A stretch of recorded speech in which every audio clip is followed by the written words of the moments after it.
Let me tell you how the revolutionary Toyota production system emerged, which made Toyota the leader of the global automotive industry.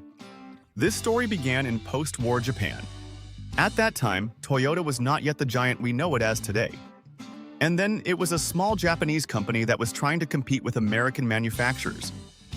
And it was very difficult to compete because of the efficiency of car production in the USA, which the Japanese could only dream of.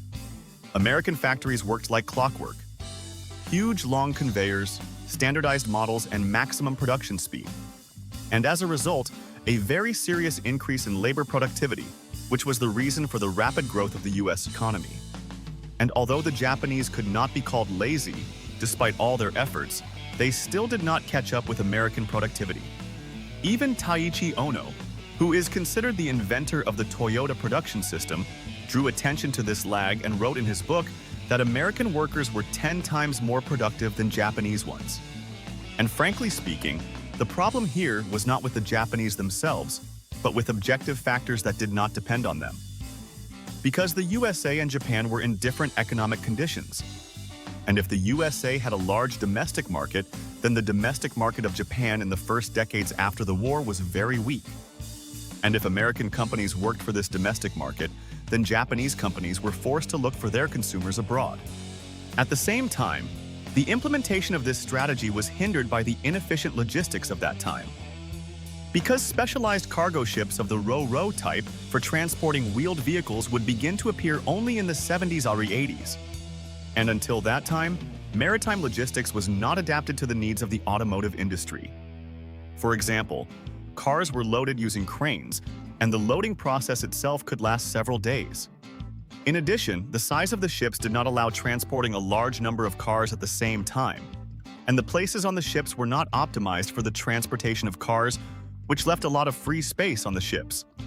I'd rather make a separate video on this topic, but for now, I mean that all this led to an increase in the cost of logistics and the impossibility of transporting a large number of cars.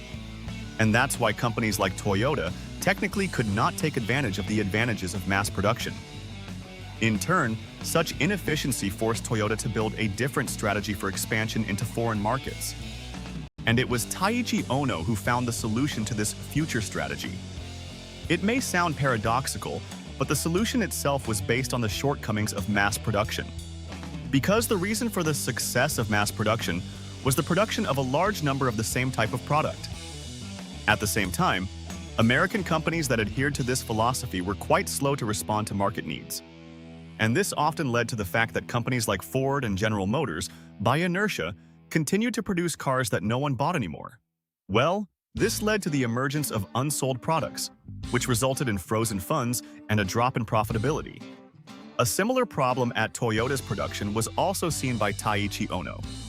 He saw the problem of overproduction, the accumulation of excess parts in warehouses, and saw how often production downtime occurred. And he considered all these problems losses that reduced production efficiency.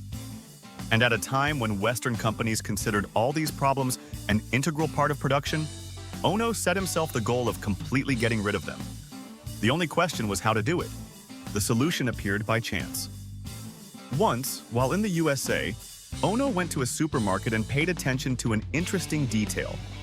Every time buyers took a product from the shelf, a store employee almost immediately appeared, bringing a new product and putting it on the shelf to fill the empty space. Simple, almost obvious logic, and he thought, why not try to do the same in car production? And we can say that this is how the just-in-time principle was born, to produce exactly when needed and in exactly the quantity needed. Although the idea looked quite interesting in theory, it was very difficult to implement in practice. After all, even at that time, a car consisted of thousands of different parts, and changing the principles of supplying these parts for production needs was an incredibly difficult task. For example, it was easier for suppliers to make 1,000 identical parts, and then conditionally once a month to deliver these parts to the Toyota plant. They were not interested in how Toyota would use these parts further. And here they were offered to make deliveries more often, in smaller batches, and for them this threatened to increase production and logistics costs. However, Toyota managers managed to convince suppliers that this was the only right way to success, and if now this would lead to increased costs, but in the future everyone would benefit from it. In addition to additional costs, there was also another problem that prevented production in smaller batches: the difficulty of reconfiguring equipment. Because the new working principle proposed by Toyota was that in one working day, it was necessary to perform a number of different operations or parts, each of which required unique equipment settings. However, the process of reconfiguring existing equipment was very slow and complicated. For example, even to reconfigure a press for stamping individual body elements, it took a whole working day. Therefore, American companies installed dozens of such presses, each of which could stamp a certain element of the car body. And if there was a need for reconfiguration, then only once every 2 to 3 months. And this whole model worked perfectly in mass production.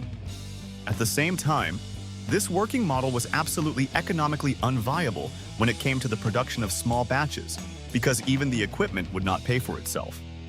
Therefore, Taiichi Ohno and his colleagues developed methods of rapid reconfiguration. Of course, all this required some modification of the equipment, but as a result, they got a very fast reconfiguration process, which Western companies could only dream of. Another important element for the effective operation of the just-in-time system was the development of Kanban cards. Taiichi Ohno explained the essence of these cards using the example of the same supermarket. If a customer buys a certain product in a store, then information about the product itself and its quantity is recorded on special cards. Then these cards are passed along the chain to the purchasing department so that they purchase the same amount of goods that were sold. And the advantage of such cards was that they could respond more accurately to market demand and needs than production plans, which in turn made it possible to avoid overproduction, excess inventory, and frozen funds. And so the system gradually grew with new ideas. And over time it began to show results. Because while other companies were accumulating inventory and slowly responding to market needs, Toyota could quickly change models, respond to demand, and avoid unnecessary costs. And what had previously started as a forced decision due to poverty later became their strategic advantage.